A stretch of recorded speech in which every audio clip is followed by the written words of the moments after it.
It is still dark when the engines start to rumble across the damp fields of eastern England. The date is January 1944. The air smells of wet earth, fuel and cold metal. Somewhere in the distance, tank engines cough awake, one by one, like large animals forced out of uneasy sleep.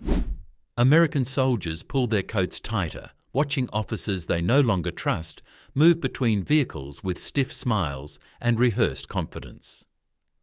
Something feels wrong. You can sense it in the way orders are repeated twice, in the way men look at the ground instead of at their commander. If you want more content like this, subscribe now and comment below. This is supposed to be the spearhead of the American Army in Europe. Instead, it feels like a stage set, built to impress people far away. And at the centre of it all is a general who, according to the men beneath him, should never have been promoted. Only weeks later, that same general will be quietly pushed aside, replaced by a man whose name will become legend. General George S. Patton. Loud, brutal, brilliant, and feared. But before Patton ever took command, someone else stood in his place, someone the army promoted despite poor performance, broken trust, and a trail of quiet anger spreading through the ranks. To understand why this promotion happened and why it caused such outrage inside the US Army, you have to step into a world where image mattered as much as results, where politics could outweigh battlefield truth, and where losing the confidence of your men could still earn you another star. The story begins not in Europe, but in North Africa. It is February 1943, near the Kasserine Pass in Tunisia. American forces are new to combat. Many of the soldiers have never heard a shot fired in anger before this campaign. Their commander is Major General Lloyd Fredendall, a senior officer with years of experience on paper, but very little time commanding troops under real fire. Fredendall is not at the front. He is not even close. His headquarters sits nearly 70 miles behind the lines, hidden in a fortified bunker dug into a hillside. The soldiers up front joke bitterly that their general is fighting the war from a cave. As German forces under Field Marshal Erwin Rommel smash into inexperienced American units, confusion spreads fast. Orders come down the chain late, unclear and often contradictory. Units are split apart, armour is misused, and infantry is left exposed. When the Germans break through at Kasserine Pass, the result is chaos. American units retreat in disorder.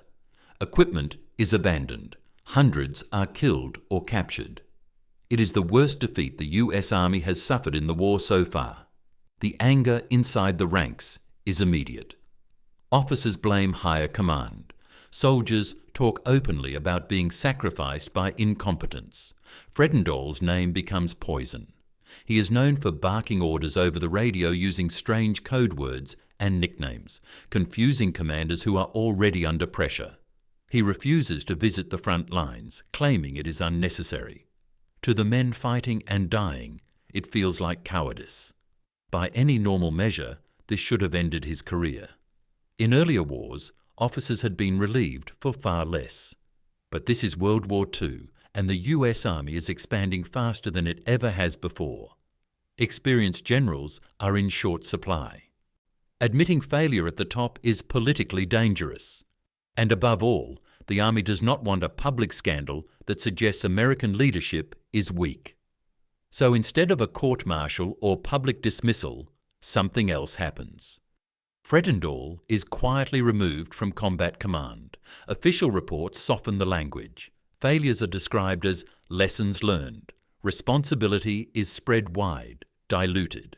And then, almost unbelievably, Fredendall is promoted. When word spreads that Fredendall is not only safe, but advancing, outrage simmers across the officer corps. Younger commanders who fought at Kasserine cannot understand it. Colonels and majors who watch their men die under bad orders feel betrayed.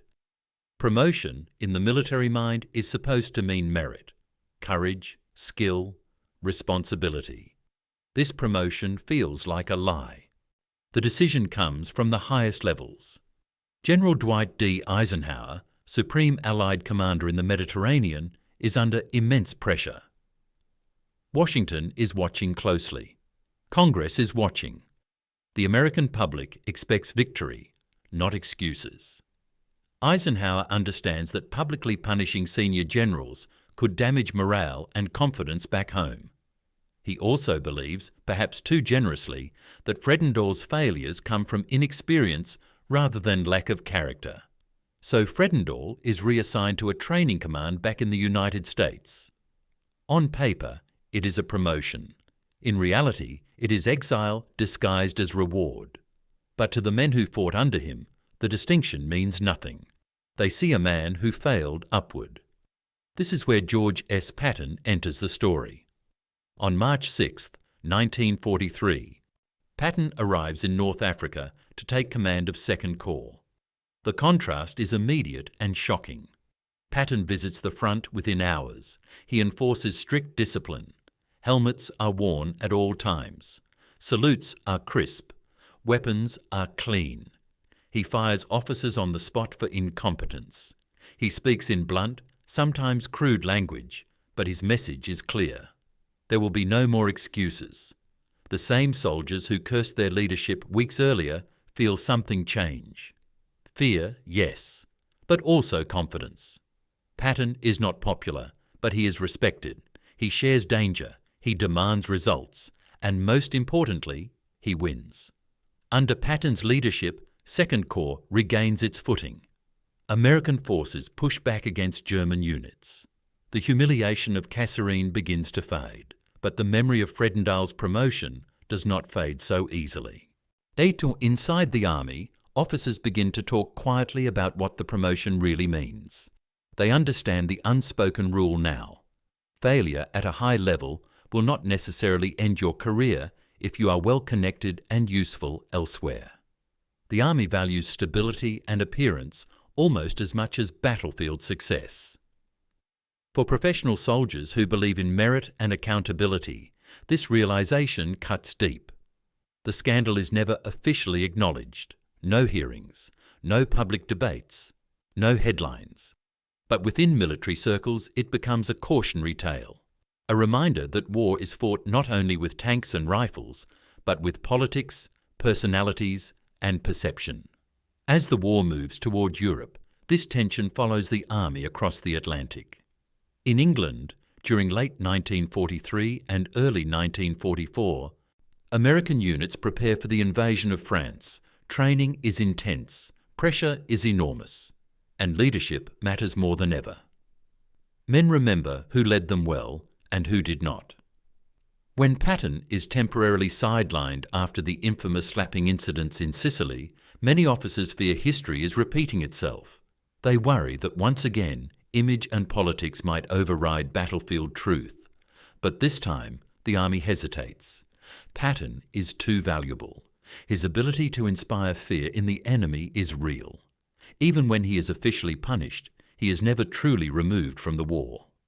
Fredendall, by contrast, fades quietly into the background. His promotion stands, but his influence does not. He never commands troops in combat again. To some, that is justice enough. To others, it is a bitter compromise. The outrage over his promotion is not about one man alone. It is about what the army chooses to reward and what it chooses to hide. It exposes a fault line inside a rapidly growing military struggling to balance competence, loyalty, and public confidence during the largest war in history.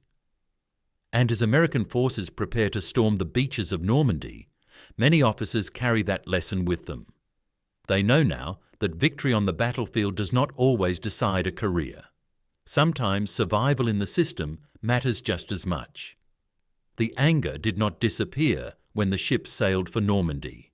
It travelled with the men. By the spring of 1944, camps across southern England were full of American soldiers who had fought in North Africa or Sicily. Around cook fires and in damp barracks, stories were told and retold. And names came up again and again. Patton, Eisenhower, and always quietly, Fredendall. That might have not shouted, not announced, just spoken with a shake of the head.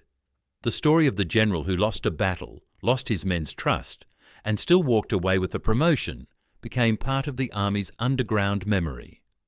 On April 15, 1944, as rain hammered the tin roofs of camps near Salisbury Plain, officers studied invasion maps under bare bulbs. The invasion of France was weeks away. Every mistake now could cost thousands of lives. For many commanders, the lesson of Kasserine was burned into their thinking. They feared not only German resistance, but bad leadership above them. They worried about being sacrificed by decisions made far from the front. This fear shaped behaviour in subtle ways. Junior officers became more aggressive about questioning orders. Disgraced, colonels pushed harder for clarity. Reports were written more carefully, sometimes defensively. The Army outwardly looked confident and united, but beneath the surface, trust had cracks. Patton understood this better than anyone. Although officially sidelined after Sicily, Patton was far from idle. In England, during late 1943 and early 1944, he was given command of the fictional 1st United States Army Group as part of Operation Fortitude. On paper, it was a deception role. In reality, it was also a test. Could the Army afford to waste a commander like Patton? And more importantly, could it afford not to? Patton knew the answer. He trained relentlessly. He inspected units daily.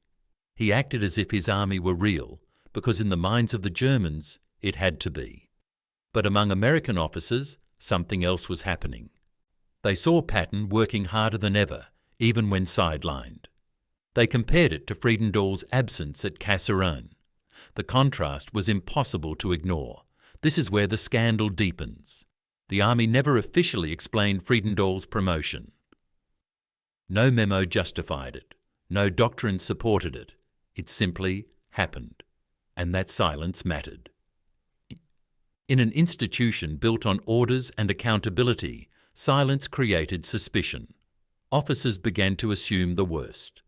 That personal relationships mattered more than results. That senior rank protected its own. Eisenhower himself was not blind to this.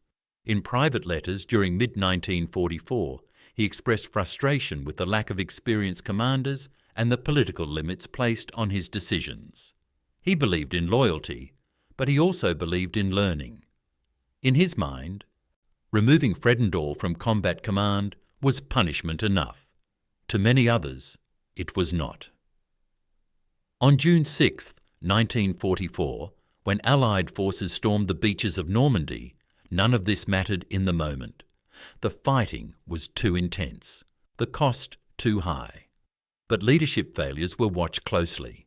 When officers froze or broke under pressure, replacements were swift. The Army, burned by earlier mistakes, became less forgiving at lower levels.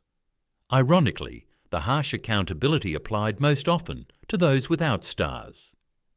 As Patton returned to active combat command in August 1944, leading 3rd Army across France, his success reopened old wounds.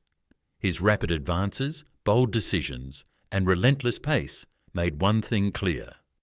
Aggressive leadership saved lives in the long run.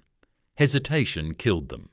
To every mile Patton advanced was an unspoken indictment of past caution, of bunker headquarters, of distant command, of leadership that avoided risk at the cost of blood. Meanwhile, Fredendall remained in the United States, overseeing training units. He performed his duties adequately. No scandals followed him. No redemption story emerged either. His career drifted quietly toward retirement. Official records showed a promotion. Unofficial memory showed a failure. By late 1944, the Army itself began to change. After the Battle of the Bulge in December, accountability tightened even further. Eisenhower relieved commanders more quickly. The margin for error shrank. The lesson of Kasserine, delayed but learned, finally took hold. Inside staff colleges and after-action reviews, Fredendall's name was rarely spoken aloud. But his example hovered in the background. Instructors emphasized forward command, clear orders, shared risk. They warned against isolation, against fighting wars from maps alone. The outrage that followed his promotion never became public history, but it shaped professional military culture. Officers who rose after the war carried this memory into Korea, into Vietnam, into Cold War doctrine. The idea that promotion without merit corrodes trust became an unspoken truth. Patton did not live to see this legacy fully form. He died in December 1945 after a car accident in Germany. But by then, his reputation had eclipsed all others from his generation. He became the symbol of battlefield leadership, for better and worse. And in that shadow, the story of his predecessor became a warning. Why was Patton's predecessor promoted? Because the army feared scandal more than silence. Because it needed experienced names, even flawed ones. Because wartime politics demanded stability. And because admitting failure at the top felt more dangerous than hiding it. But the cost of that decision was paid in trust. Trust that took years to rebuild. When modern historians look back, they often focus on battles and heroes. But the real story here is quieter and more uncomfortable. It is about how institutions protect themselves, about how careers can survive disaster, and about how soldiers remember who stood with them when the shooting started. You can almost feel it now, standing in those muddy fields in England in 1944. The cold wind, the rumble of engines, the unspoken judgment of men who know the difference between a general who leads and one who hides. That judgment, more than any official record, is why this promotion became a scandal, and why, even decades later, it still outrages those who believe leadership should be earned, not preserved. If you want more content like this, subscribe now and comment below.